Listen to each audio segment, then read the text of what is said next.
SER Podcast.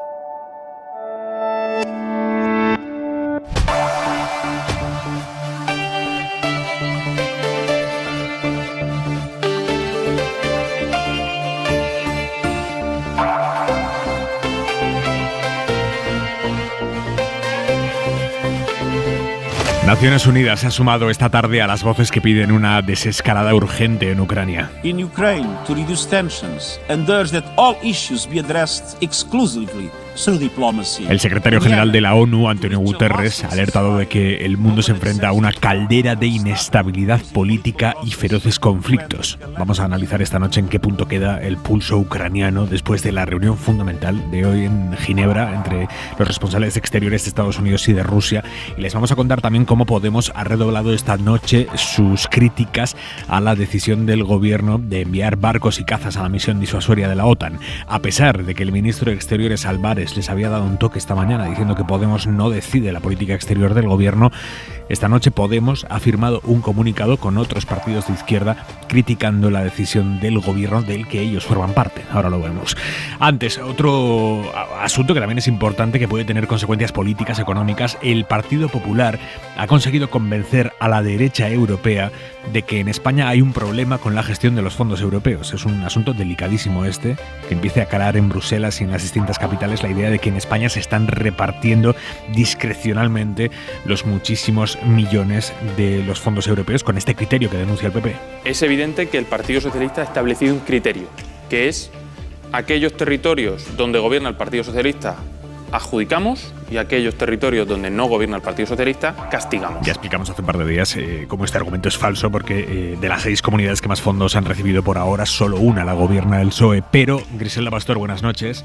Hola, muy buenas noches. ¿Es relevante que el presidente del grupo del PP europeo en la Eurocámara, que es el alemán Manfred Weber, se haya alineado hoy con las tesis del PP español?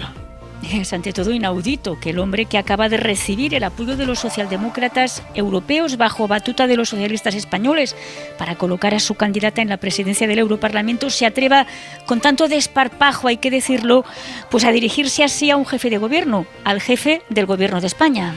The fund is for all Spain, not only for one political party or for one region in Spain. Los fondos son para todos los españoles, no solo para una región, no solo para un partido.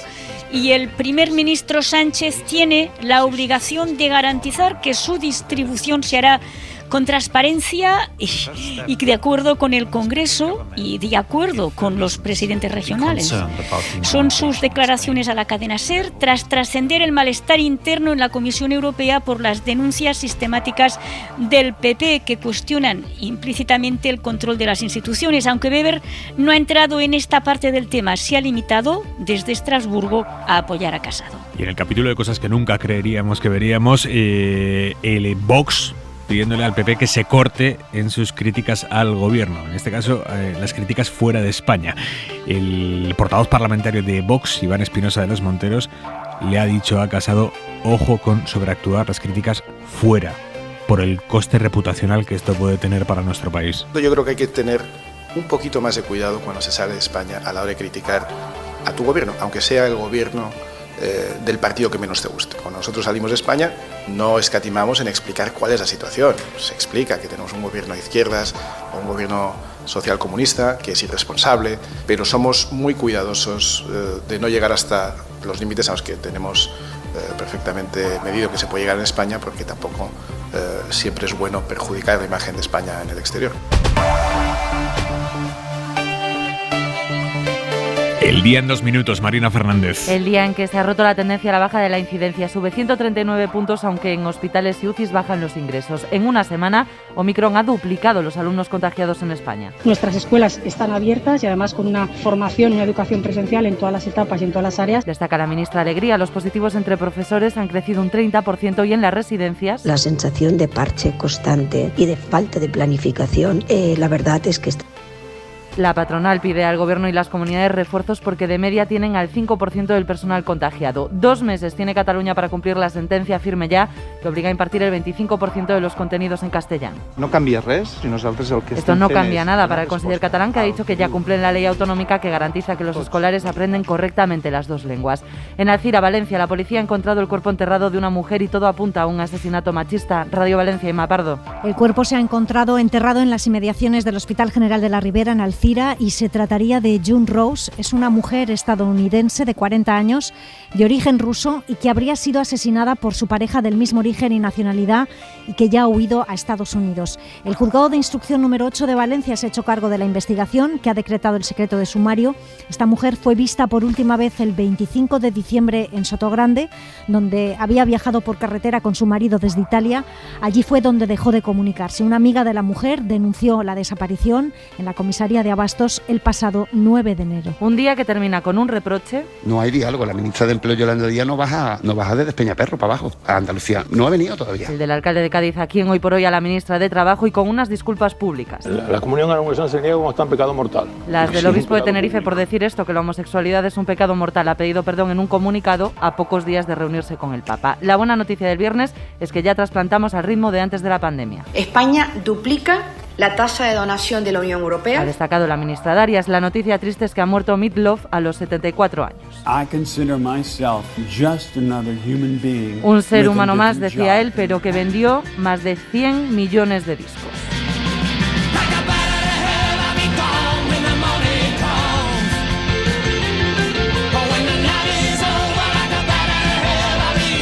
Lola García, muy buenas noches. Buenas noches. Directora adjunta de La Vanguardia. Juan Manuel de Prada, escritor. ¿Cómo estás? Buenas noches, Juan Manuel.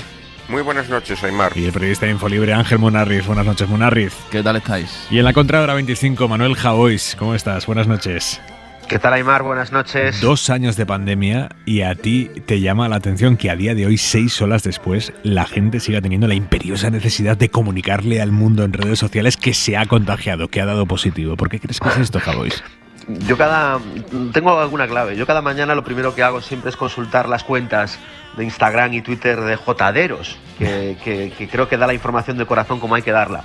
Y hace unos días se hizo eco de la story, ¿sí?, de un chico que es el novio de Sofía Sueskun, una chica famosa, ¿no?, de realities y demás. Sí. Y este chico se contagió de COVID y publicó una especie de comunicado en Instagram que empezaba: con el ánimo de dar normalidad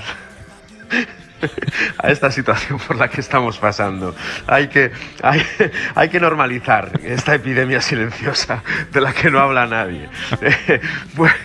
Bueno, me pareció sublime. ¿Por qué se cuenta? Cada uno es un mundo, ¿no? Hace 2 semanas un amigo mío me advirtió de que si no se anunciaba en Twitter que tienes el virus y no pones cuidaos, el virus pega mucho más fuerte. Cuidado y cuidaos, sí.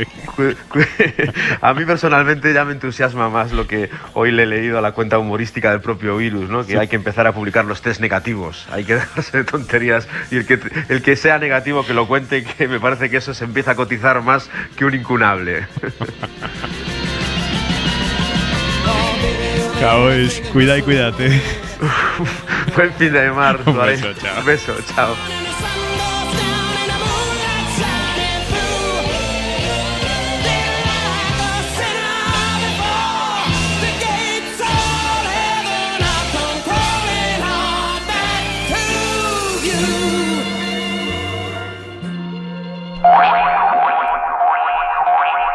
¿Qué se ha avanzado hoy y qué no en la reunión que han mantenido el estadounidense Blinken y el ruso Lavrov en Ginebra para evitar la colisión ucraniana?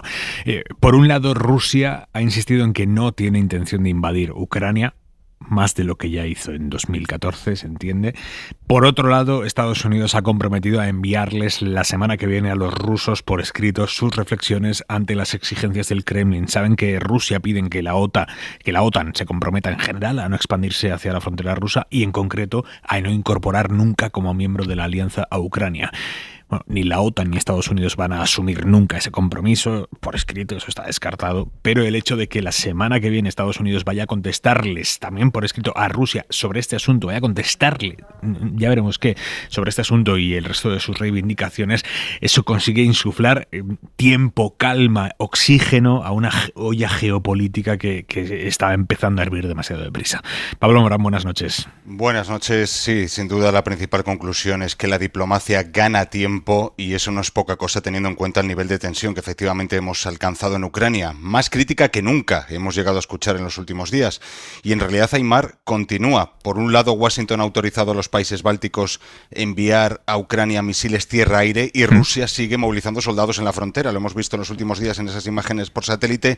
Y también Kiev hoy mismo les acusa de infiltrar a mercenarios en la conflictiva región de Donetsk, en ese país, en Ucrania. Bueno, pues a pesar de todo eso, Blinken y Lavrov coinciden en seguir apostando por el diálogo que hoy, en la hora y media larga que han estado reunidos en Ginebra, pues han definido como franco y útil, así lo han remarcado ambos. El problema, efectivamente, es que ninguno de los dos se ha movido de las posiciones. Sergei Lavrov. Afirman que vamos a atacar Ucrania, aunque ya hemos explicado muchas veces que eso no es así, no es el final de nuestro diálogo. La próxima semana recibiremos, lo ha enfatizado Antony Blinken varias veces, una respuesta por escrito sobre lo que para nosotros es un tema fundamental, el de que no se expanda la OTAN. Muchos de nosotros tenemos miedo. ¿Por qué? Porque ese bloque fue creado para hacer frente a la Unión Soviética y ahora trabaja contra Rusia. Está escrito en sus propios documentos. El ministro de Exteriores ruso era el primero en comparecer, lo han hecho por separado después de la reunión. Dice que esta cita de hoy valdrá a los americanos para redactar su respuesta, que en realidad ya saben cuál es. Hoy la ha vuelto a repetir Antony Blinken. Esto no es una negociación. Le he dejado claro a Lavrov que hay unos principios fundamentales que Estados Unidos y sus aliados están comprometidos a defender, y eso incluye el respeto a que la gente de Ucrania pueda elegir su propio futuro. Eso no se expresa, dicho, en un tratado. No. Estados Unidos le va a poner esto por escrito a Rusia y se lo va a mandar la semana que viene. Antes Joe Biden se va a reunir con su equipo de seguridad nacional y Blinken va a participar en el Consejo Europeo de Exteriores el próximo lunes. A partir de ahí, Aimar, Estados Unidos cree que hay dos vías y si Putin opta por la agresión, si cualquier fuerza de Rusia cruza la frontera, la respuesta será rápida, enérgica y unificada, ha recordado el secretario de Estado norteamericano, que pide a Rusia que comience a retirar soldados si realmente no quiere hacer nada allí en Ucrania. La Casa Blanca ya no se cierra a algún tipo de contacto entre Biden y Putin, así que la ventana de la diplomacia sigue abierta, aunque la decisión última, Aimar, va a seguir pasando por Moscú. Pablo Morán, jefe de la información internacional de la cadena SER, gracias, buenas noches. Buenas noches. Llegados a este punto, ¿cuál sería la mejor salida para las dos partes? Una salida airosa para ambas. Ignacio Molina, investigador del Real Instituto Elcano, hoy en Hora 14. En el caso de Rusia, haber sacado los dientes, haber demostrado su fuerza, no atreverse a agredir a Ucrania, a cambio de que Estados Unidos y la Europa Occidental no pongan por escrito que no se va a ampliar la OTAN, pero que digan, bueno, la ampliación a Ucrania no está ahora mismo en el papel y que implícitamente consigan sus objetivos. Eso, la reunión de hoy sí tal vez ha avanzado en ese sentido, ¿no? De que hay un papel para la diplomacia y de que esto puede ser una negociación política, en el fondo, una negociación de política exterior. Hemos escuchado esta tarde-noche al secretario general de la ONU, Antonio Guterres, diciendo que está convencido de que no habrá ninguna invasión de Ucrania, pero exactamente qué papel está jugando la ONU en este pulso, porque si hay algo que ha quedado claro en los últimos días es que esto es un tuya mía entre Rusia y Estados Unidos y ahí nadie más está pintando nada. Victoria García. Cuando hay un conflicto territorial que amenaza enfrentamiento bélico, la ONU es el organismo que interviene si lo solicitan las partes para evitar una escalada mayor. ¿Pero quién es la ONU? La ONU es un Consejo de Seguridad que está compuesto por 5 miembros permanentes: Rusia, Estados Unidos, China, Reino Unido y Francia, que son los que tienen voto y veto más sólido. Si se lleva el conflicto ucraniano a este Consejo, Rusia vetaría cualquier resolución en su contra. Así que la ONU vuelve a pasar sin pena ni gloria de puntillas por este asunto. Antonio Guterres presentaba las prioridades del organismo para este año.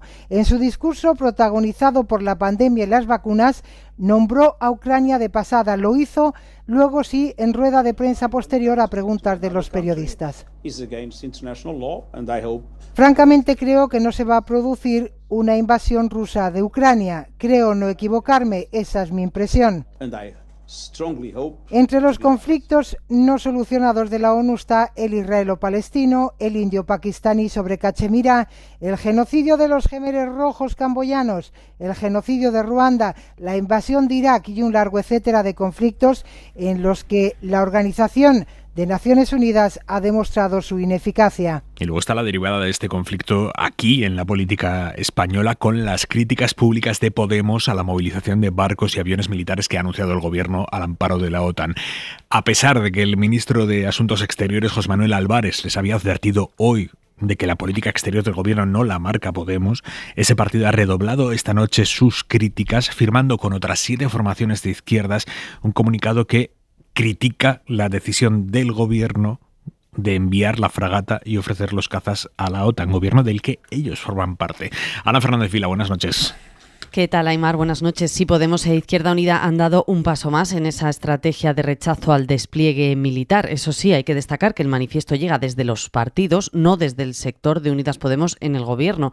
La vicepresidenta Díaz, que lidera este espacio, no ha entrado todavía en esta polémica. En su entorno nos dicen que respeta el manifiesto y que es una cuestión de los partidos. Se trata de un texto en concreto que firman Podemos e Izquierda Unida con Bildu, BNG, la CUP, Más País y Compromís, y en el que avisan del peligro de que la OTAN se extienda a Ucrania y a Georgia por intereses de Estados Unidos, dicen, y se oponen frontalmente al envío de tropas. En Unidas Podemos saltaron ayer las alarmas al escuchar a la ministra de Defensa ofreciendo cazas a Bulgaria. En el sector morado hay quien ve improvisación y sobreactuación en ese anuncio de Robles, y por ello creían necesario hacer público su malestar. Consideran que el despliegue militar es un grave error que alejaría a España de la posición que mantienen otros aliados como Francia o Alemania, y han recuperado incluso el no a la guerra. Escuchamos a la ministra de Igualdad, Irene Montero. Creo que España es con rotundidad el país del no a la guerra. Somos gentes de paz. Por tanto, apostamos por la paz, por la desescalada del conflicto, por evitar maniobras militares en la zona. Y frente a las críticas y los avisos, desde el sector socialista, el ministro de Exteriores ha querido dejar claro a quién le corresponde marcar las directrices al respecto. La acción exterior de España la marca el presidente del Gobierno. Y el Gobierno se expresa todos los martes a través de múltiples decisiones del Consejo de Ministros. Es más, el 22 de diciembre el Consejo de Ministros aprobó la prórroga por un año más de la participación de España en estas misiones de la OTAN. Por cierto, Álvarez también ha reafirmado el compromiso de España con la Alianza Atlántica, un compromiso que en Unidas Podemos asumen, pero que parece que no van a dejar de criticar. Lola García, tu análisis. ¿Por dónde empiezo? Por donde quieras, por donde gustes. Bueno, a ver, yo no sé si va a haber una guerra o no en Ucrania, porque no todas las guerras hoy en día son guerras como las concebíamos antes, ¿no? Ahora hay otro tipo de guerras, ahora hay unas guerras que se llaman híbridas y que a veces pues conllevan la utilización de migrantes, la utilización de recursos naturales, de injerencias, de ataques cibernéticos, de injerencias en otros países a través de sus elecciones o del comportamiento de sus ciudadanos a través de las redes sociales. En fin, hay un montón de posibilidades de desestabilización que no son propiamente una guerra como convencional, ¿no? Como la concebíamos antes. Por tanto, no sé si a lo mejor Rusia no tiene intención de invadir Ucrania físicamente, pero puede tener en su mano, y lo ha hecho en otras ocasiones, otro tipo de capacidad de presión o otro tipo de ataques, ¿no? Eso por un lado. Después, vamos a ver el tema en la política española, ¿no? Que era la otra vertiente que abordabais. Hombre, decir que somos gente de paz, pues a mí me recuerda un poco, y lo digo con todo respeto, pero me recuerda un poco cuando le preguntan a las mises un deseo y dicen la paz en el mundo. Pues es un poco, yo también, claro, soy gente de paz y todos somos gente de paz, pero no creo que si la mayoría de países de la OTAN, de los que formamos parte, pues se produjera una invasión de Ucrania. O sea, hay determinados momentos en los que nuestros compromisos internacionales hacen que también tengamos que intervenir. No sería la primera vez. No sé hasta qué punto, por ejemplo, en Afganistán, a las personas que están diciendo esto les parece bien o no intervenir militarmente, ¿no?, en determinados momentos. Quiero decir que es como un enunciado un poco naif, encuentro. A partir de ahí sí que es verdad que el gobierno tendría un problema en caso de tener que pasar por el Parlamento, por el Congreso, una autorización de envío de tropas en el caso de que se produjera una intervención militar convencional. Porque a ver qué vota ahí. Claro, Podemos. Efectivamente. También es verdad que eso no forma parte del acuerdo de gobierno y que, por tanto, podría mantenerse el gobierno, podría mantenerse la posición del presidente y del ministro de Exteriores, y en el Parlamento las dos formaciones votar diferente, pero sería bastante raro. No estamos acostumbrados a esa divergencia, ¿no?, entre gobierno y Parlamento. Y luego, en fin, habría un montón de cuestiones a hablar, porque aparte de la posición de Rusia, habría cuestiones a hablar sobre los intereses sobre el gas. No olvidemos que ahí hay unos intereses por parte de Rusia de abastecimiento de gas a la Unión Europea, que depende en un 40% nada menos que de ese suministro. La posición de Alemania de aviso a Rusia de que autorizarán o no el gasoducto que precisamente evita que haya un peaje por parte de Ucrania para enviarles, porque nosotros no dependemos tan directamente de ese gas. En fin, hay un montón de factores, ¿no?, colaterales que hacen que ni a Rusia le acaba de interesar que esta tensión se lleve hasta el último extremo, ni a Europa evidentemente tampoco. O sea que esperemos que se reconduzca. De Prada, ¿cómo lo ves tú? Bueno, yo veo honestamente que Rusia no tiene ningún deseo de invadir Ucrania. Lo que ocurre que, como es natural, a Rusia no le apetece tener al lado de su frontera unos misiles apuntando hacia Moscú, como me imagino que a Estados Unidos no le gustaría que hubiera unos misiles apuntando desde Cuba o desde Venezuela a Washington, ¿no?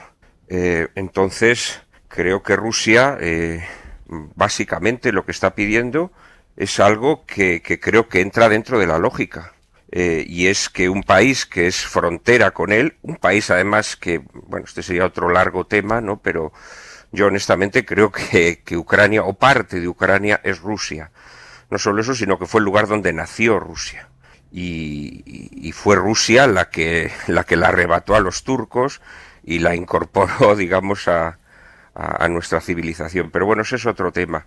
Lo que sí que creo es que el hecho de que Rusia despliegue tropas en su territorio ante una situación en la que, repito, se le está amenazando con la posibilidad de que ese territorio se convierta en hospedaje de misiles que estén apuntando hacia su territorio y hacia puntos neurálgicos rusos, pues naturalmente exige por ellos una posición de fuerza, ¿no? Yo creo que las declaraciones del otro día del presidente Biden fueron absolutamente irresponsables. Madre mía la que se hubiera montado si esas declaraciones las hubiese hecho Trump, ¿no?, dando por hecho la invasión de Ucrania. A mí me parecieron unas declaraciones absolutamente irresponsables, y más en pleno conflicto diplomático y en la situación de tensión que estamos viviendo, ¿no? Respecto a la posición española, o respecto a la posición del gobierno español, pues la verdad es que me parece penoso. El gobierno español es el gobierno que se manifestó contra la guerra de Irak, que denunció la posición que en ese momento asumió el gobierno presidido por el señor Aznar, considerando que se estaba doblegando ante los Estados Unidos, y que en este momento, como buen lacayo, manda una fragata a la zona de conflicto, pone a su disposición aviones, etcétera, etcétera. Me parece una posición propia de lacayo. Hombre, a mí me gustaría que la OTAN defendiera los intereses españoles cuando países próximos a España le lanzan amenazas fuertes, ¿no? Invadiendo sus aguas territoriales o amagando enviar envío masivo de población a nuestras fronteras, y ahí veo que la OTAN calla totalmente, ¿no? Y deja que España se las arregle como pueda. Y que ahora España pierda el Oremus enviando una fragata a Ucrania, pues la verdad es que me parece una posición bastante lamentable, y no creo que las palabras de la ministra Montero sean palabras naís. Bueno, a lo mejor ella no lo ha expresado con la rotundidad que el caso merece, pero yo creo que la decisión del presidente del gobierno, si es que, como nos dice el ministro, es el presidente del gobierno que lo ha hecho, es una decisión precipitada, es una decisión que contribuye a calentar el ambiente, y sobre todo creo que es una decisión que muestra a España como una colonia que no aguarda ningún tipo de veredicto internacional, y que simplemente se allana e inclina la testuz ante las órdenes del tío Sam, ¿no? Esto es lo que a mí me parece. Munarriz. Lo que ocurre es que Podemos, por formar parte del gobierno, de un gobierno en cuyo acuerdo no figuran estos asuntos, no está ahora mismo en disposición de cuestionar de raíz la posición que España desempeña en el tablero internacional. Es decir, la discrepancia que hay, que la hay, ¿no? Yo creo que es una discrepancia en el fondo que va a quedar en poca cosa. Es normal que Unidas Podemos, Izquierda Unida, Podemos protejan ese espacio retórico. Lo que han dicho realmente, analizado en detalle, se corresponde bastante con lo que están diciendo todas las democracias, llamémoslas occidentales, ¿no? Que apuestan por una desescalada. Es verdad que le añaden esa coletilla tan connotada en nuestra historia reciente del no a la guerra, pero realmente la exploración de la vía diplomática y de la desescalada como apuesta europea es algo que está diciendo todo el mundo, ¿no? En cuanto a lo que es el propio conflicto en Rusia, de lo ocurrido hoy, de los ocurridos últimos días, yo destilaría dos conclusiones. La primera es que Rusia, en cierta medida, gana, entendiendo que tal y como se ha planteado el conflicto, la peor hipótesis para ello es un empate. Y la segunda conclusión es que no hay una perspectiva creíble de guerra como la entendemos desde el punto de vista militar, ni siquiera a pequeña, mucho menos a gran escala, ¿no?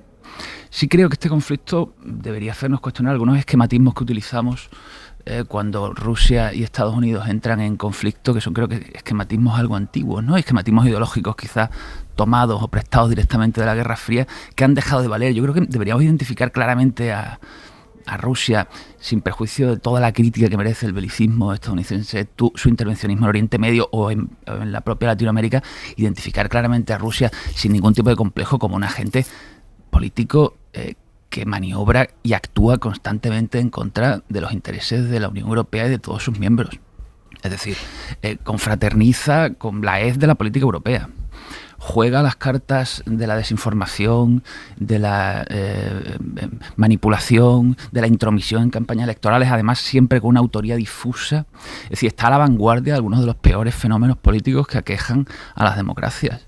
Y a veces da la sensación de que hay cierta condescendencia con el régimen ruso, que es un régimen que está claro que pretende socavar la autoestima de la Unión Europea y sus países, confundirla, dividirla y utilizar los recursos a su alcance, el principal de ellos el gas, para debilitarla y en última instancia empobrecer a sus poblaciones. Yo creo que hay que identificar también claramente a Rusia como un actor que no está haciendo nada a favor de la Unión Europea y tampoco de España. Eso a veces cuesta trabajo hacerlo porque en cuanto se enfrentan, digamos, en el debate Rusia y Estados Unidos, acudimos a unos esquemas que es verdad que cualquier paralelismo es válido a la hora de decir lo que Estados Unidos no permitiría. Lo comentaba antes Juan Manuel de Prada y es cierto, llevado el paralelismo a lo que haría Estados Unidos en sus inmediaciones, tal y como está haciendo Rusia con Ucrania, resulta creíble pensar en un comportamiento todavía más firme, ¿no?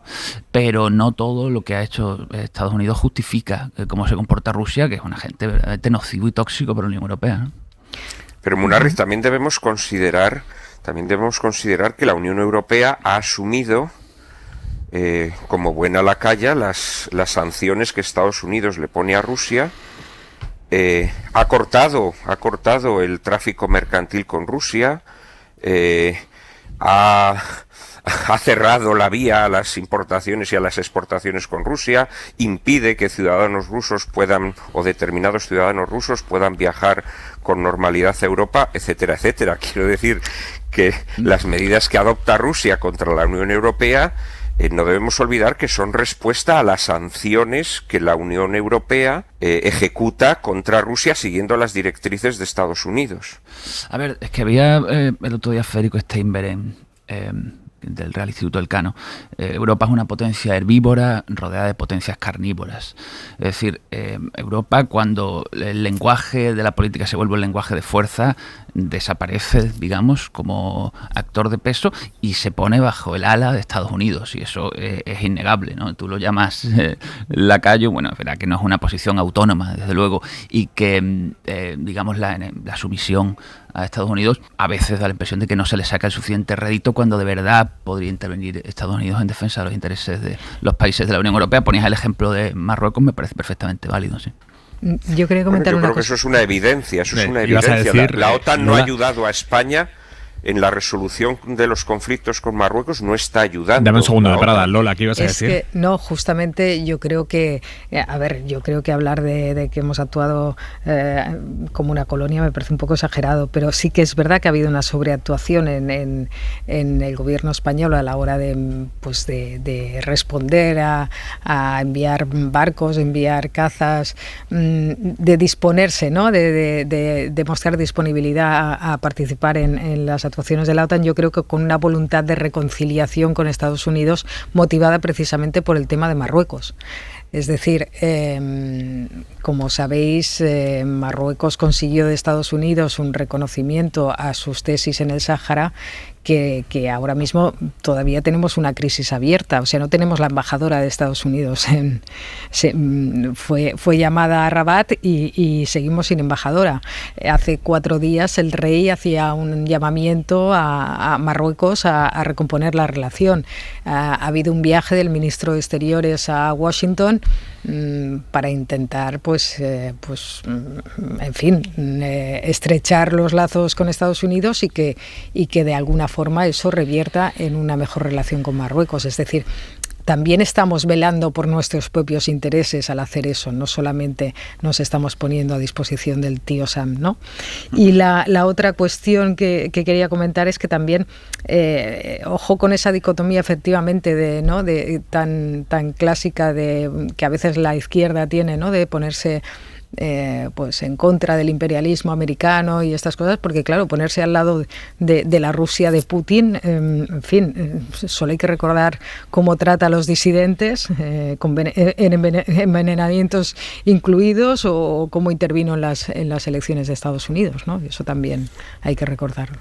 Yo estoy de acuerdo con vosotros en que no hay que obedecer a esquematismos y mucho menos a esquematismos grotescos y desfasados como los de la Guerra Fría. Lo que pasa es que creo que añadís demasiadas connotaciones a la situación que estamos enjuiciando. Necesitáis decir que si el régimen de Putin es tiránico, que si oprime a los disidentes, que si no lo necesitamos, lo describimos. No, sí, bien, pero es que pienso que en cambio no aludís a la situación de que tengáis una organización militar poderosísima poniéndoos misiles en la frontera apuntando a Moscú. Es que esta es la cuestión. Esta es la cuestión. Munarriz acaba de decir que si mañana Rusia llevara misiles a Cuba o a Venezuela, la que se montaba era estratosférica.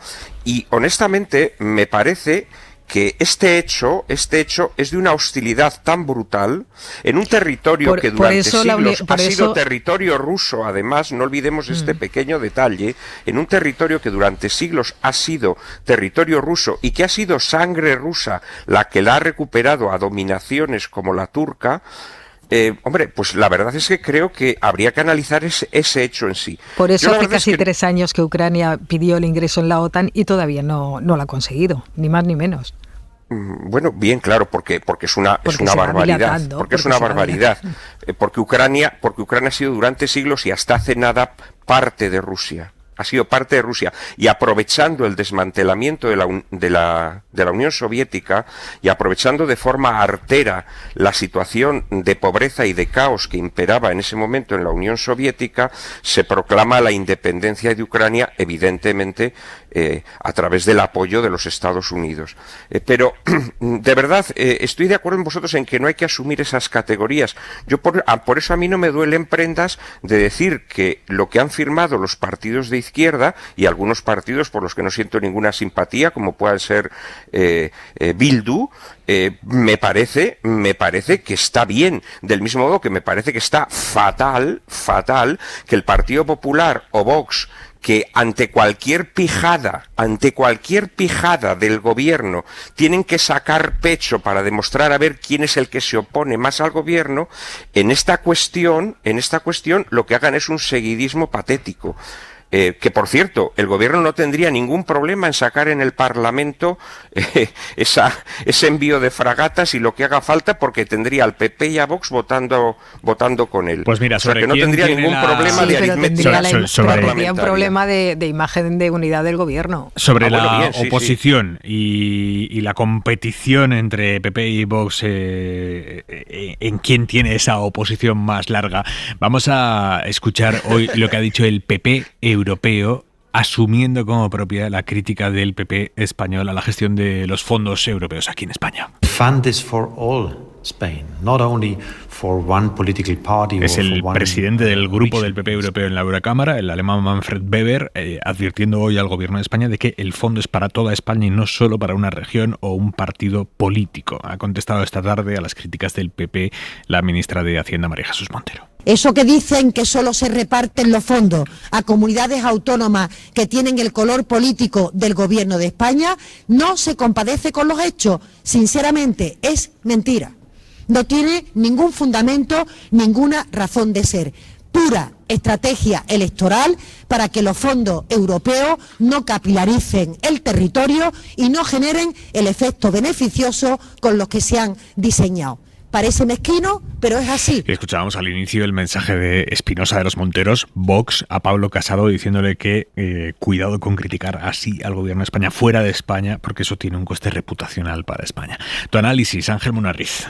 El comentario de Espinosa de los Monteros a contracorriente del PP, situándose como un partido responsable en su oposición a nivel europeo, el PP, digamos que una pequeña delicatessen de esa que nos deja la política de vez en cuando, también está cargada de cinismo, porque lindezas dice Vox sobre España a lo largo y ancho del mundo cuando va de gira por Latinoamérica y también cuando se reúne con los partidos de su familia política en Europa. Vamos a ver, los fondos europeos están controlados. Es que los fondos europeos no los reparte arbitrariamente el gobierno, porque no puede hacerlo. Es decir, la intervención general del Estado está para algo. El Servicio Nacional de Coordinación Antifraude está para algo. Los dos organismos están reforzados para esto. Además, y por supuesto, si hay un uso inadecuado, pues hay herramientas de todo tipo para denunciarlo y que se investigue. A priori suponer que va a haber un reparto clientelar de esos fondos es una acusación, digamos, es una presunción, y además es sin pruebas. ¿Cuál es el peligro que tiene?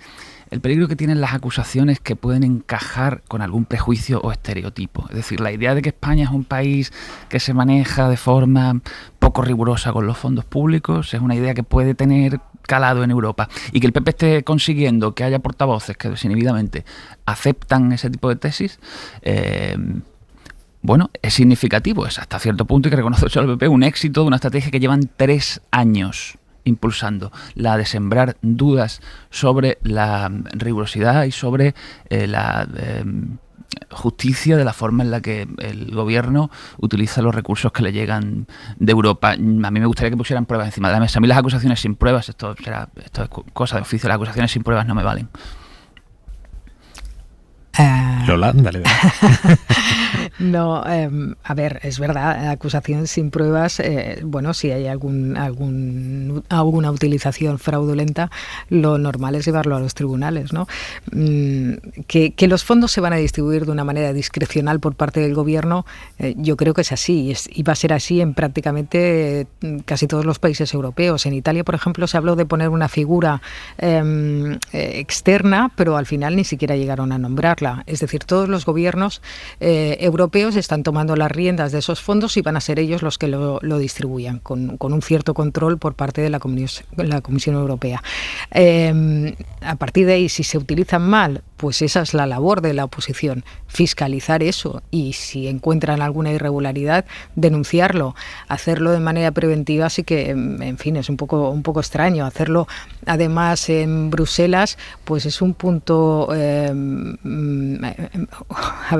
recuerdo que hace 2 semanas el ministro Garzón hizo unas declaraciones en un diario, en el diario The Guardian, y en el PP se llevaban las manos a la cabeza porque eso deterioraba la imagen de España en el extranjero, ¿no?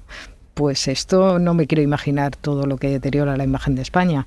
Y en cuanto al reparto en sí, de momento, Andalucía, Cataluña y Madrid son las comunidades que más dinero van a recibir, cosa que no es de extrañar en cuanto a población y en cuanto a industria, ¿no? Y en cuanto a su potencial económico. Creo que Andalucía la gobierna el PP, Madrid la gobierna el PP y Cataluña no la gobierna el PSOE de momento, con lo cual tampoco entiendo muy bien si es un reparto político, si es que se refieren a que se está haciendo un reparto a determinadas empresas, que expliquen a cuáles. Es esto, ¿no? Es una denuncia muy genérica, es una denuncia que se suelta y que no se acaba de concretar en nada. Si se está utilizando mal, pues se tiene que denunciar. Y probablemente si se utiliza mal o se utiliza de forma dudosa, no lo vamos a saber hasta dentro de un tiempo, sinceramente. De Prada. Bueno, sí, yo abundaría un poco en estas ideas, ¿no? Quizá habría que reducir la importancia de que el presidente del Partido Popular Europeo haya hecho esas declaraciones, porque ese señor, a fin de cuentas, es el presidente de un club, pero no habla como cargo institucional, digámoslo así, ni mucho menos sus palabras significan que desde las instituciones de la Unión Europea se esté poniendo en tela de juicio el reparto de ese dinero, ¿no? Vamos a ver, yo creo que la política es el arte de llegar a entendimientos, y en este sentido creo que el Partido Popular lo que tendría que haber conseguido efectivamente es que se hubiera formado tal vez una comisión, un órgano independiente, un órgano que hubiese tenido una tutela, una vigilancia parlamentaria, en el cual se analizase el reparto. Y ya que no lo ha logrado, y suponiendo que no lo haya logrado a pesar de su empeño, pues creo que debe utilizar vías legales internas, pues puede utilizar la vía contencioso administrativa, ahí está incluso el Tribunal Constitucional. En fin, pienso que hay una serie de movimientos que se pueden hacer y que podrían ser legítimos en caso de que el Partido Popular estimase que el reparto que se está haciendo se está prevaricando o se está incurriendo en algún tipo de práctica dudosa, ¿no? Pero creo que sacar la ropa sucia al tendedero europeo creo que es un error. Por cierto, sobre la línea de oposición por la que está optando Pablo Casado, hoy hemos conocido un informe, ha pasado muy desapercibido, pero es un informe llamativo, detalla los minutos de televisión que ha tenido cada líder político durante 2021. Es un informe de una consultora que en su día a día lo que se dedica es a minutar toda la programación televisiva para los clientes, para los partidos, para lo que sea, y de los datos que obtienen, cogen lo de todo el año y hacen un análisis, y de esos datos se pueden sacar conclusiones muy llamativas, incluso sugerentes. La primera es que Isabel Díaz Ayuso copó más minutos de televisión nacional que Pablo Casado en todo 2021.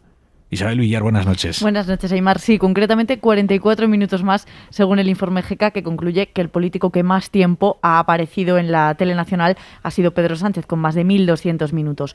Por detrás se queda, como dices, la presidenta autonómica madrileña, Ayuso, que ha salido en televisión un total de 511 minutos frente a los 467 de Pablo Casado, del líder de la oposición, que ocupa, como decimos, el tercer lugar en este ranking. Si miramos la estadística por meses, Ayuso y Casado han ido a la par casi todo el el año, pero ella acaparó muchos más minutos de tele entre los meses de marzo, abril y mayo, tras la ruptura de los gobiernos en Murcia y Madrid y con la convocatoria de las elecciones del 4 de mayo. También esto hizo despuntar a Pablo Iglesias. Su pico de apariciones en la tele fue en marzo, tras abandonar la vicepresidencia del gobierno para presentarse como candidato a esas elecciones autonómicas. En total, Iglesias ha ocupado 282 minutos en la televisión, pero sus apariciones desde junio han sido esporádicas y ahí empiezan a subir las de la vicepresidenta Yolanda Díaz, que cierra el top 5 con 236 minutos de televisión. ¿Se puede sacar alguna conclusión de esto, Lola García?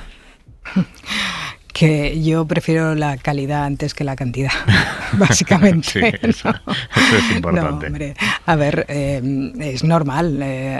Isabel Díaz Ayuso ha protagonizado unas elecciones en las que copó mucho la atención mediática y ella tiene gran habilidad en copar la atención mediática, ¿no?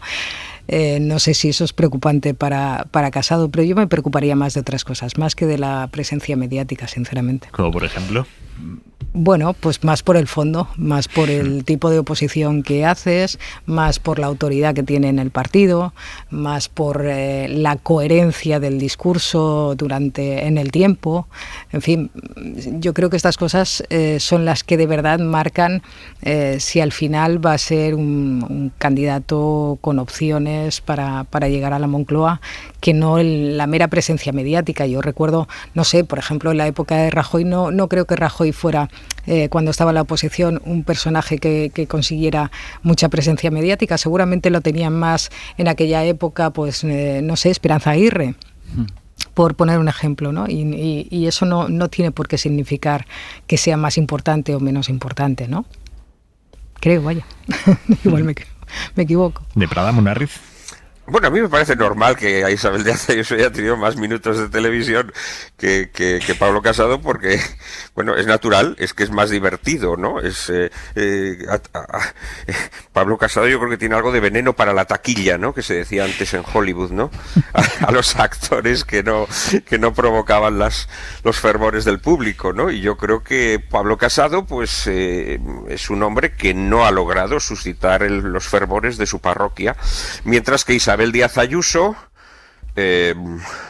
para bien o para mal, o para bien y para mal, suscita los fervores de la parroquia del votante de derechas y suscita la indignación y el cabreo de la parroquia adversa. Y esta mezcla es una mezcla explosiva, pero es una mezcla muy resultona en los medios de comunicación, de manera que a mí me parece normal. Quizá lo más llamativo es que que en ese ranking, en ese top, ¿sí? En ese top no aparezca, por ejemplo, ningún político catalán. Esto es llamativo, esto es muy llamativo, me parece interesante. Y es que la realidad es que los políticos catalanes creo que se lo han montado muy mal, y en estos momentos, efectivamente, su protagonismo es escasísimo, es borroso. Igual es que se ciñen simplemente a los límites de Cataluña, porque aquí te aseguro que sí que salen. Sí, igual pero buscan aquello, presencia y rentabilidad pero Lola, electoral. estarás conmigo que en estos momentos cierto, Cataluña ha perdido visibilidad en España, digámoslo así, ¿no? Y no tengo tan claro que eso sea bueno, es decir, es verdad que el protagonismo que han tenido en años inmediatamente anteriores no era el mejor protagonismo para Cataluña, pero también pasar a ese gris borroso no me parece la solución más inteligente, ¿no? Por parte de los políticos catalanes. Te quiero preguntar después, Lola, por el escenario que se abre ahora a raíz de la decisión del Tribunal Superior de Justicia de Cataluña de certificar la sentencia que obliga a dar el 25% de las horas lectivas en castellano. Vamos a ver qué hace la Generalitat en los próximos meses. Ahora te pregunto por ello, pero Munarriz, ¿sí ibas a decir?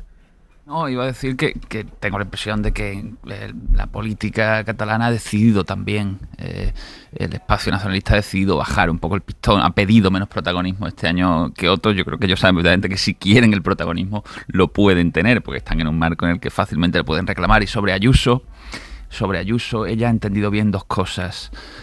Una es que eso ya lo hizo el Partido Republicano hace unos años. Hay un artículo en Político que se llama cómo el programa del Partido Republicano se ha convertido en una sola cosa: cabrear a los progres. Llevan muchos años haciendo eso. Es decir, el político que más sale es el que dice algo que suscita la reacción inmediata del adversario. Ayuso hace un uso magistral de ese tipo de cosas, hasta el punto que yo la veo lanzando el anzuelo y ya veo corriendo los peces detrás de ella. Yo creo que es magistral, reclamando atención mediática. La atención mediática está muy cotizada en la democracia de audiencia. Y otra cosa que hace en esta ocasión bastante más peligrosa, no es que la otra sea inocente, ¿no? Y me parezca que no tiene peligro, pero esta es jugar con al mismo tiempo que ser presidente de una Comunidad Autónoma, tener un cargo institucional, es jugar con la desconfianza de las instituciones. Ella, al mismo tiempo que ha sido presidenta de la Comunidad Autónoma, ha estado haciendo oposición, y oposición desde la desconfianza al gobierno de España durante la pandemia, y con eso ha obtenido también un protagonismo mediático colosal hasta el punto de eclipsar a Pablo Casado, ¿no? Por cierto, Munarriz, quiero que me des claves para entender el arreón que le ha metido hoy Kichi, el alcalde de Cádiz, José María González, en Hoy por Hoy a la vicepresidenta Yolanda Díaz. Le ha reprochado, así como van a escuchar, a la responsable de trabajo del gobierno de España, que se haya desentendido de los trabajadores, de los conflictos laborales de la provincia de Cádiz y de Andalucía en general. No hay diálogo. La ministra de Empleo, Yolanda Díaz, no baja de Despeñaperro para abajo. Está muy presente en los conflictos del tercio norte del país, pero a Andalucía no ha venido todavía. Y se le espera. A mí me encantaría poder reunirme con ella, o poder por lo menos ser anfitrión, y que se reúnan con ella los trabajadores, los representantes de los trabajadores, y le expliquen la situación y le pidan soluciones. ¿Qué hay detrás de esta sacudida del alcalde de Cádiz contra Yolanda Díaz? El alcalde de Cádiz pertenece a un espacio político diferente, que es Adelante Andalucía, que tiene su plaza fuerte en Cádiz, es donde más expectativas de escaño tiene para las próximas autonómicas, y ese espacio se distingue por dos elementos. Uno, se sitúa de forma inequívoca a la izquierda del PSOE, y otro viene a denunciar a la izquierda del PSOE y a la izquierda del gobierno, de este gobierno. Es decir, en cierta manera es una fuerza de izquierdas que hace oposición al gobierno. Y en segundo lugar, viene a defender la idea de que Andalucía es una comunidad de alguna manera olvidada, postergada, y pondría entre comillas maltratada. Este discurso sobre Yolanda Díaz y sobre la desatención a los problemas laborales en la Bahía de Cádiz, que son graves y son ciertos, no se los está inventando el alcalde, es un discurso que da salida a estas dos cuestiones. Por un lado se pone de relieve la insuficiencia de lo que el gobierno hace, y por otro lado se reivindica esa necesidad de que Andalucía tenga más atención. A mí me parece un discurso muy en clave de reivindicación de un espacio político propio para Adelante Andalucía, en un contexto en el que parece bastante seguro que no va a haber entendimiento entre las fuerzas de izquierda de cara a las próximas elecciones, y podría llegar a haber 2 o incluso 3 papeletas a la izquierda del PSOE. Por lo tanto, cada uno tiene que defender su espacio con 3 que serían Adelante Andalucía, Unidas Podemos y el Más País Andaluces Levantados. Se llama Andaluces Levantados, sí, que es más País Andalucía, realmente una fuerza política muy pequeña y muy poco significativa en términos numéricos en Andalucía, y 2 pequeñas fuerzas andalucistas. A mí sí me resulta menos creíble que esa fuerza política se vaya a decidir a ir sola, porque yo no le veo verdaderamente opciones de escaño, pero bueno, todo es posible. ¿Y podría integrarse en cuál de las dos? ¿En Adelante Andalucía o en la de Unidas Podemos? Qué buena pregunta, Iván, se nota que eres periodista. ¿Y no tienes respuesta? No tengo respuesta sobre dónde podrían ir. Ahora mismo bailan solos, y ellos defienden que bailan solos. A mí me parece más creíble que se integrasen con Adelante Andalucía, pero esa es una opinión mía. Lo que sí está claro es que Yolanda Díaz, que es, digamos, la figura alrededor de la cual a nivel estatal bailan todas las fuerzas políticas de izquierda y todos los líderes políticos de izquierda, y sin que ella aparezca todavía nítidamente en Andalucía a identificarse plenamente con Unidas Podemos, pues es una figura que desde la óptica de Adelante Andalucía tiene sentido criticar, ¿no?, para marcar su propio espacio. Yo es donde escribo ahí lo que ha dicho el alcalde de Cádiz, ahí lo escribo. Y que seguramente ella está esperando a que después de las elecciones eso se clarifique un poco, ¿no?, ese panorama. Pero a mí, de verdad, o sea, una campaña electoral en Andalucía, sea en junio, sea en septiembre, sea en octubre, una campaña electoral en Andalucía, ¿no haría campaña Yolanda Díaz por Unidas Podemos? Ya me lo pregunto, sí, para Castilla y León, pero para Andalucía es una pregunta que yo le haría, sería la primera que le haría como periodista. Pero de momento está actuando con mucha prudencia o barra sentido miedo, táctico, ¿no? Porque sentido táctico. Hace poco hizo aquel acto que llamaron de Frente Amplio, que estaba Colau, estaba Oltra de Compromís, estaba Mónica García de Más Madrid. En fin, no había nadie de Andalucía, no fue nadie de Unidas Podemos de Andalucía, ¿no? Quizá de momento está yendo con muchos con pies de plomo, ¿no? En Andalucía. Sí, la verdad es que yo no creo que sea justa la crítica de que desatiende sus obligaciones, digamos, ministeriales. Es decir, la Yolanda Díaz ministra no creo que esté desatendiendo sus obligaciones para con Andalucía. Es decir, creo que eso es una cosa. Pero la Yolanda Díaz, digamos, vamos a decirlo así, candidata, o todos queremos creer que candidata, sí que es verdad que no es muy intensa en su actividad de campaña en Andalucía. Exacto. Ese acto fuera como muy visible, ¿no? El acto 8,4 millones de habitantes, la comunidad más poblada de España, probablemente la siguiente en la que va a haber cita electoral. Por supuesto nos equivocábamos, hubo unas elecciones antes, Castilla y León siempre hay unas elecciones antes, pero se echaba en falta una figura andaluza en ese encuentro, ¿no? Era algo que saltaba un poco a la vista. ¿Ibas a decir de Prada? No, que probablemente también en esa velada o tácita crítica que lanza a la ministra hay también un eco del descontento que hay en ciertos ámbitos de la izquierda con la reforma laboral. Aunque no ha mencionado el tema de forma explícita, pero muy probablemente el alcalde de Cádiz quiere lanzar también un guiño a esos sectores de la izquierda que consideran que la reforma laboral no es la reforma que se tendría que impulsar desde un gobierno de izquierdas. Adelante Andalucía lo dice desacomplejadamente, es decir, que la reforma laboral es insuficiente. Esas y otras políticas del gobierno las critica desde la izquierda, ¿no? Alguna vez Teresa Rodríguez ha dicho lo mejor es enemigo de lo bueno. Ella considera, y así lo ha teorizado además, ¿no?, que las conquistas parciales que se quedan cortas desactivan la lucha que reivindica la causa mayor y pueden ser, digamos, peor es el remedio que la enfermedad, eso ya. Y ella es, desde el principio, desde el minuto uno, ahí es plenamente coherente, ha sido muy crítica con la integración del gobierno, en el gobierno de Unidas Podemos junto al PSOE, y es una de las cuestiones que precipita la ruptura de Podemos en Andalucía. Es decir, ella es contraria a formar parte de gobiernos con el Partido Socialista desde el minuto uno. Lo lleva diciendo desde que entró en política. Gobernar con el PSOE, no. Vamos a poner el foco y, de hecho, la lupa sobre quién forman las candidaturas de la España vaciada que se van a presentar a las elecciones de Castilla y León. Spoiler, hay muchos cargos que han salido tarifando de Ciudadanos dentro de esas candidaturas de la nueva política. Bueno, pues hay algunos que nuevos no son.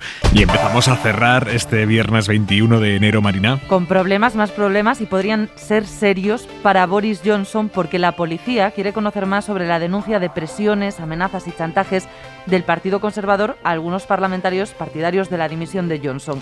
Así que la semana que viene van a preguntarle por todo esto al dirigente que lo ha hecho público, a un dirigente Tory destacado, a William Groag. Es lo que cuenta ahora mismo The Telegraph. En Marbella, la policía ha detenido a uno de los fugitivos más buscados precisamente de Reino Unido. En apenas 24 horas desde la publicación de las caras de los 12 delincuentes huidos más buscados, un agente que estaba fuera de servicio se encontró a este hombre, Joshua Hendry, buscado por narcotráfico, mientras paseaba tranquilamente a su perro en San Pedro Alcántara, en Marbella. Y está a punto de empezar el último fin de semana de Mattarella como presidente de Italia. A partir del lunes, los diferentes partidos tienen que ponerse de acuerdo en el Parlamento, en sesión conjunta, diputados, senadores, delegados regionales, para buscarle un sucesor. No va a estar fácil. La ropa para este fin de semana, Jordi Carbó, buenas noches. Pues más ropa de abrigo si cabe para las noches y al empezar las mañanas. Durante las tardes igual o menos que los últimos días, porque en general las temperaturas van a caer en picado. Ya a esta hora tenemos heladas con valores alrededor de los 5 grados bajo cero en gran parte de Castilla y León o también en la Ibérica. Y mañana en muchos de estos puntos temperaturas mínimas alrededor de los 10 bajo cero. Y va a hacer sol gran parte del fin de semana en la mayor parte del país. Esto seguirá atenuando un poco el frío durante las tardes, pero con algunas excepciones. Nubes, por ejemplo, mañana incluso activas en el sudeste de la península con algún chubasco. El domingo en el estrecho también tendremos algunos chubascos, pero sin acumular grandes cantidades de agua. Y este frío deja paisajes que merecen una visita, Carbó. Personalmente pienso que sí, y solo hay que acercarse a zonas donde tengamos un río cercano, sobre todo si está encajonado en zonas de montaña, con desniveles importantes, porque allí hay muchas zonas que no toca el sol no solo en todo el día, sino que durante muchas semanas, y esto está haciendo que pues ríos, saltos de agua se estén helando ahora mismo. El paisaje en este sentido es espectacular. También es una buena noticia para un deportista muy concreto. Hay escaladores de estas cascadas heladas. Las condiciones este fin de semana, si lo hacéis, eso solo pueden hacer gente muy experta, van a ser muy buenas. Yo no sabía eso. Yago de Vega, buenas noches. Hola, ¿qué tal? Muy buenas. Que hay escaladores de cascadas heladas. Yo escalo hasta mi cama y justito. Y justito, ¿no? Un poco más. Oye, y en el Barça nueva lesión de Ansu Fati. Sí, es mala noticia, porque ayer el Barça, como sabes, caía eliminado en la Copa del Rey, pero la peor noticia no era la eliminación copera, sino la nueva lesión de Ansu Fati. Hay que recordar que el calvario de Ansu Fati empezaba en noviembre de 2020, tenía una lesión grave de menisco. En aquel momento se hablaba que la recuperación estaba en torno a los 4 meses, se alargó, se complicó la cosa, estuvo 11 meses lesionado, reapareció, nada más reaparecer tuvo una lesión en el tendón proximal del bíceps femoral de su pierna derecha. Ha vuelto a reaparecer, ha jugado un par de partidos y ayer en San Mamés volvía a recaer de la misma lesión. Ahora mismo no se sabe muy bien qué va a hacer el Barça. Quiero decir, si pasa por el quirófano, estamos hablando de varios meses de lesión para el chaval, que tiene tan solo 19 años y que ha entrado en ese círculo de lesiones que ahora mismo pues tiene preocupado el Barça, tiene preocupado el jugador, y ojalá se recupere cuanto antes y le podamos ver en los terrenos de juego, pero desde luego mucha preocupación en el Barça. Ahora les vamos a contar cómo ex de Ciudadanos están copando puestos en las llamadas nuevas candidaturas de la España vaciada en Castilla y León, pero antes, si lo habíamos planteado, quedan 2 meses, o tiene 2 meses la Generalitat de Cataluña para cumplir la sentencia del Tribunal Superior de Justicia que le obliga a impartir el 25% de las horas lectivas en castellano. Esto en la práctica supone la asignatura de lengua castellana y otra asignatura más, tampoco es mucho más. Desde hace años los jueces venían dándoles la razón por goteo a las familias que exigían que sus hijos tuvieran más clases en castellano, pero esas sentencias solo les afectaban a esas familias o a las clases en las que estaban los críos de esas familias. Y lo relevante de esta sentencia es que afecta a todo el sistema educativo catalán. La Generalitat está denunciando un supuesto intento de judicializar la escuela catalana. No aclara exactamente qué va a pasar dentro de 2 meses cuando tenga que cumplir esto. Radio Barcelona, Soledad Domínguez. El más contundente, el presidente de la Generalitat, Pere Aragonès, que en un mensaje de Twitter ha escrito: basta de ataques a la lengua, el catalán no se toca, la escuela catalana tampoco. El Ejecutivo dice que la comunicación que ha enviado hoy el tribunal no supone ningún cambio, es solo un paso más del procedimiento. Josep González Cambray es el titular de Educación. ¿No cambia res? No ha cambiado nada. Sabemos que el aprendizaje de las lenguas no va de porcentajes y hemos desplegado un plan de impulso del catalán para saber qué está pasando en todos los centros educativos del país a nivel lingüístico. El Govern puede pedir aclaraciones al tribunal o más tiempo, alegando que el curso está en marcha para intentar estirar esos 2 meses de plazo que tiene para cumplir. Partidos como Ciudadanos y asociaciones contrarias a la inmersión ya han advertido que van a estar pendientes de los movimientos del Govern y que intervendrán si la Generalitat no acata. Se plantea un escenario delicado a partir de aquí, Lola. Sí, se plantea un escenario delicado, pero sinceramente no creo que vaya a llegar la sangre al río, por decirlo así. Yo creo que a ver, para empezar, me parece que es un poco raro que un tribunal imponga una cuota, un porcentaje que no impone la ley. A mí me parece extraño, porque un 25%, porque un 37%. La pregunta que llevo haciendo durante estos meses siempre pregunto, oye, ¿y el tribunal por qué, por ejemplo, a los padres que lo piden, por qué ese 25%? Y nadie consigue decirme exactamente por qué. Es que no está absolutamente en ninguna ley, ni ninguna ley estatal de educación, ni la ley catalana. No se fijan porcentajes, no se fijan cuotas. Por tanto, no sé específicamente por qué un 25 y no un 35. Yo he leído algo al respecto que viene de una sentencia, es utilizado como referencia una sentencia del Tribunal Europeo de Derechos Humanos que habla del porcentaje de horas, que da por bueno el porcentaje de horas que el gobierno belga había establecido para la enseñanza en francés en escuelas de territorios históricos neerlandeses que tenían una, digamos, presencia significativa de población valona. No es que lo establezca porque dice el 25%, esta es la cantidad buena, sino porque era lo que se hacía y sometido eso al escrutinio del tribunal, el tribunal dijo que estaba bien ese 25%. Creo que de ahí viene la referencia según lo que yo he leído. Ya, pero supongo que la sentencia no correspondía para todo el ámbito de la... Claro, estaban hablando de un caso en concreto. Las circunstancias en la enseñanza en Bélgica deben ser diferentes y de un colegio a otro lo serán en Cataluña. Exactamente. Es que efectivamente de un colegio a otro en Cataluña también cambian porque los centros también tienen un cierto margen para actuar, ¿no? En función de cuál es la idiosincrasia de su alumnado. Por tanto, eso también cambia. Yo creo que de todas formas el gobierno catalán hace muchos aspavientos verbales, pero después a la hora de la realidad yo no creo que se vaya en absoluto a desobedecer un mandamiento judicial, porque guste más o menos, pues efectivamente es un mandamiento judicial que se tiene que cumplir. ¿Cómo lo harán? Pues al final se trata de poner una asignatura más. ¿Cuál sea esa asignatura? Parece que el tribunal no lo dice, por tanto... pues no sé, puede ser cualquier asignatura más en función de los centros, por ejemplo. Puede ser que, no sé cuál es la solución que establecerán, pero no creo que sea una instrucción de a partir de ahora todos los centros harán la clase de, no sé, ciencias naturales o como se llame en este momento en castellano. Creo que dejarán a los centros que en función de su autonomía pues establezcan en qué asignatura se hace más castellano. De todas maneras es muy triste porque en este momento el uso social del catalán no está creciendo. Y es una obviedad. No está creciendo por una sencilla razón, porque vivimos en un mundo de plataformas audiovisuales y de redes sociales que son en castellano o en inglés, no son en catalán en su mayoría. Por tanto, todos los jóvenes están creciendo con un entorno mediático y sabemos hoy la importancia que eso tiene, que ya no se trata de ver el canal TV3 ni nada de esto, o sea, los jóvenes no ven TV3 en absoluto, ni ninguna televisión de ámbito estatal tampoco. Están viendo contenidos que en su inmensa mayoría no son en catalán. De hecho, la discusión que hubo hace poco sobre Netflix, estábamos hablando de un porcentaje de que Netflix tendría contenidos de un 0, no sé cuánto %. O sea, claro, estamos hablando de unas cantidades ridículas, ¿no?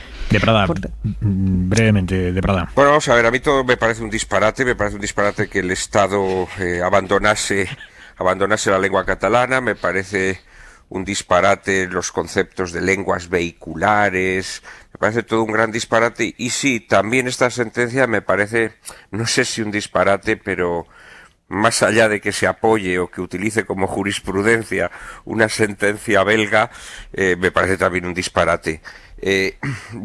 Pero bueno, en todo caso sería poner tronos a las causas y cadalsos a las consecuencias.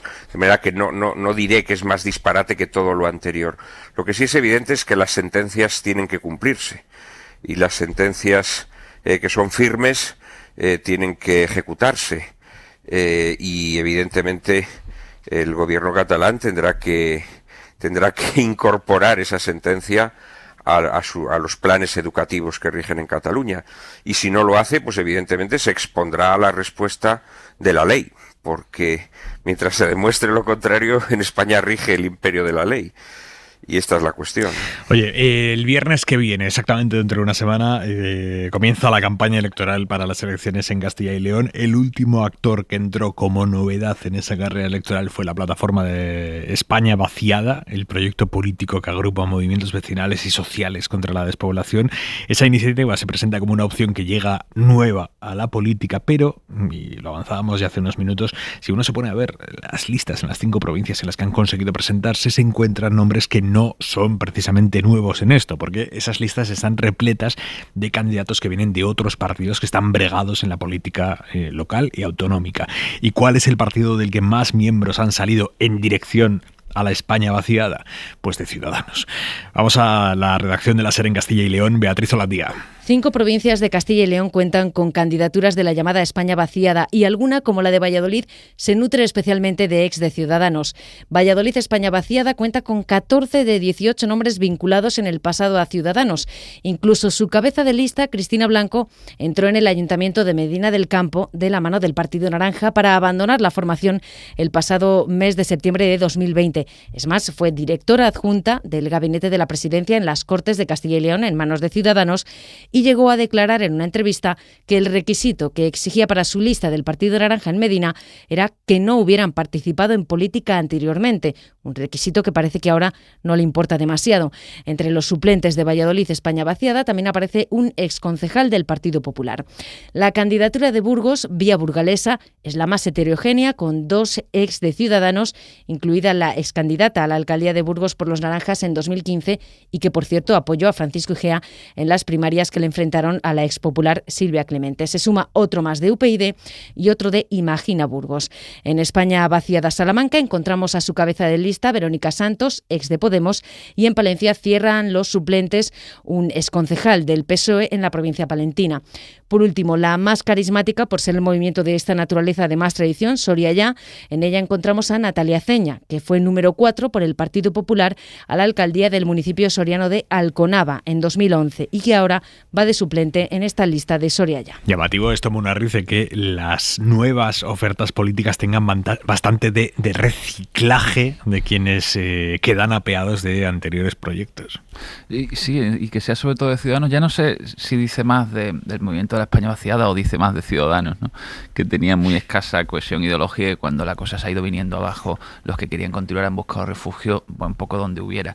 La España vaciada se está encontrando, y me refiero a la coordinadora, a lo que es el movimiento sociopolítico articulado, se está encontrando a la primera con todas las dificultades que tiene dar el salto, ¿no? Las perspectivas demoscópicas hace un par de meses eran buenas, y luego la realidad les está haciendo tener una campaña complicada, primero porque se están encontrando que es que además en Castilla y León hay partidos provincialistas que ya estaban antes ocupando ese espacio político en no pocas provincias, por ejemplo Unión del Pueblo Leonés, que tiene, digamos, resiedumbre y trayectoria y donde, en fin, que les ocupa ya espacio que ellos pretenden ocupar, están teniendo problemas para cumplir los plazos, van a tener también problemas, por supuesto, para financiar la campaña, acaban de lanzar un crowdfunding y a medio plazo se van a encontrar con un problema de cohesión ideológica, son un partido de un solo tema.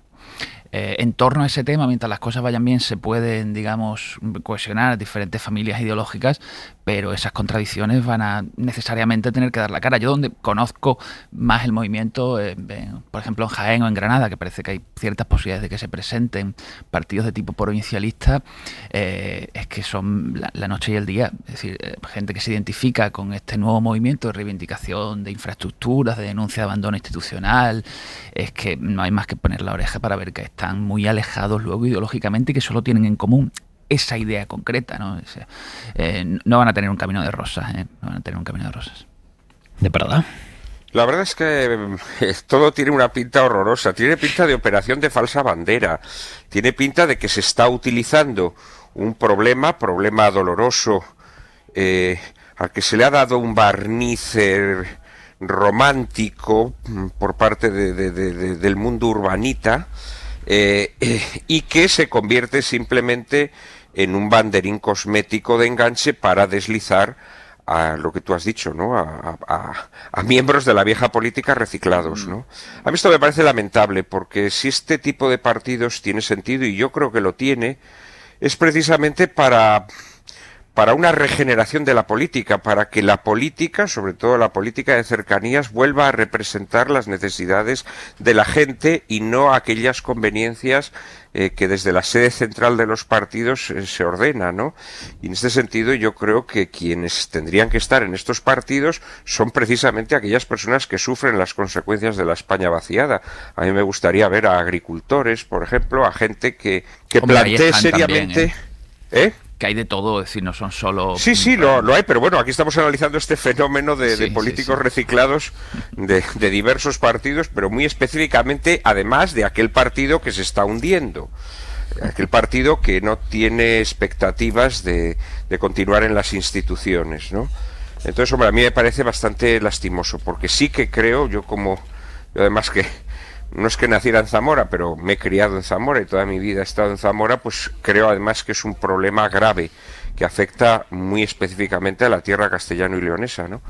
Y la verdad es que me parece muy, muy decepcionante la capacidad de infiltración que tienen los zorros viejos.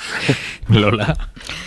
Mira, a mí me recordaba cuando lo explicabais a los orígenes de Ciudadanos, porque recuerdo a Albert Rivera cuando empezaba aquí en Cataluña, que decía exactamente lo mismo que dicen muchos de estos de los miembros de estos partidos que forman parte de las candidaturas de la España vaciada, que es que decía que él no tenía ideología, ¿no? Que él solamente no era ni de derechas ni de izquierdas, sino que defendía, en fin, unas tesis que no eran ni de un lado ni de otro.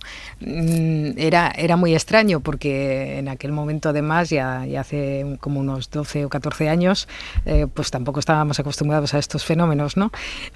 Al final, estos partidos también dicen un poco lo mismo, que no tienen una ideología, sino solo la defensa, ¿no?, de los intereses de un territorio que consideran maltratado, y me lleva a pensar que seguramente es más fácil identificarse por parte de la gente con un sentimiento, pues, de afinidad con un territorio, con los problemas de unos pueblos, en fin, que no con una ideología política, ¿no? Y eso es muy del signo de los tiempos. Aymar, tengo tiempo para una pequeñísima anécdota. Lo tienes. Mira, Esperanza Gómez, precisamente el líder de Más País en Andalucía, ¿no? El referente de Andaluces Levantados, estuvo en Jaén, digamos, tanteando la posibilidad de establecer algún tipo de colaboración con un integrante de una de estas plataformas de la España vaciada, y estuvieron un rato intercambiando impresiones sobre infraestructuras fundamentalmente ferroviarias, donde en Jaén tienen más razón que un santo al denunciar que ha habido un desmantelamiento que ha aislado en buena medida la provincia, dificultado su desarrollo, etcétera, ¿no?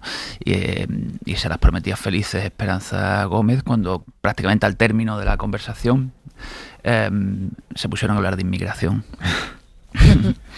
Y claro, cambió el tenor, vio un discurso que le pareció idéntico a algunas de las cosas que plantea Vox sobre ayudas a inmigrantes que realmente no tienen luego sustento básico. Es decir, el tema de la disparidad ideológica de los miembros de las plataformas, porque no en todos sitios no te va a salir un Tomás Guitarte, que se ve que es una persona políticamente hábil, con una cierta capacidad para no saber si va o si viene. Es decir, Tomás Guitarte, para quien no lo tenga ubicado, es el candidato el diputado de Teruel existe en el Congreso. Eso es. En todas partes no es fácil encontrar un candidato que de alguna manera concilie diferentes sensibilidades, porque además ahora están surgiendo yo me metí en el registro de partidos políticos existe, y han surgido en los últimos años ya partidos políticos que han visto ese hueco y han dicho registra, han registrado El Bierzo existe y Lleida existe, están registrados además recientemente, es decir, tú ponlo ahí que ya veremos. Micronacionalismos, ¿no?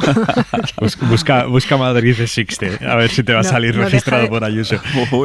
No deja de ser curioso que gente que viene de Ciudadanos, ¿no?, que abomina de los nacionalismos dentro de España, acabe apuntándose a opciones que no dejan de tener también ese punto, al menos en el mensaje, ¿no? Bueno, vamos a terminar, como hemos empezado este rato de radio, es mirando al momento ucraniano, el momento determinante en lo geopolítico, con una mirada cargada de perspectiva, además. ¿Pero qué broma es esta? Con Miguel Ángel Aguilar. Miguel Ángel Aguilar, buenas noches. Muy buenas noches. De momentos de tensión en la historia reciente tú sabes mucho. Claro, y de momentos en los que vuelven a quererse jugar el juego de las esferas de influencia, ¿no? Que parecía que había terminado después de la caída del muro de Berlín, pero no es así. Leía el otro día en el New York Times, por ejemplo, un artículo muy interesante porque llevaba la contraria a lo que es la opinión pública ahora mismo en Estados Unidos, y decía, oiga, esto de las esferas de influencia realmente a los Estados Unidos le ha interesado mucho. ¿Qué les parece a ustedes como esfera de influencia la doctrina Monroe? O sea, que en el hemisferio americano nadie más puede poner el pie o las armas o lo que sea, porque hablando de momentos de tensión, pues tenemos que acordarnos de lo que fue la crisis de los misiles de Cuba, cuando Rusia intentó desplegar misiles a tiro de piedra, como que aquel que dice, de los Estados Unidos, y se organizó la mundial y estuvimos a punto de una guerra nuclear, ¿no? Entonces, este asunto de la disuasión y del tú más es un asunto bastante complicado. Y como dijo Ferlosio en un artículo imperecedero, cuando la flecha está en el arco tiene que partir. Aquí el problema lo escribía a propósito un poco de cuando se hizo aquella acumulación de fuerza enorme en Kuwait, que terminó desencadenando la invasión de Irak, porque ya que estamos aquí no nos vamos a volver de vacío. Entonces es muy interesante de ver cómo se van cargando los ánimos y cómo se van cargando las armas. Es muy interesante para eso leer al general Boffre en su introducción a la estrategia, porque habla de los dos procedimientos de la disuasión. El primero consiste en presentar al adversario un sistema de fuerzas militares capaz de llevar al fracaso las operaciones que pudieran intentar. Y el segundo es más bien de carácter psicológico, convencerles de que el riesgo de desencadenar represalias no es para el tendido de sol, que es verdad, que no son bromas, que no vamos a jugar con munición de fogueo, que es munición real. Y confiemos en que el arquero reenfunde la flecha finalmente y no la dispare. Por supuesto, por supuesto. Miguel Ángel, un abrazo. Vale, otro para ti, Aymar. ¿Pero qué broma es esta? Con Miguel Ángel Aguilar.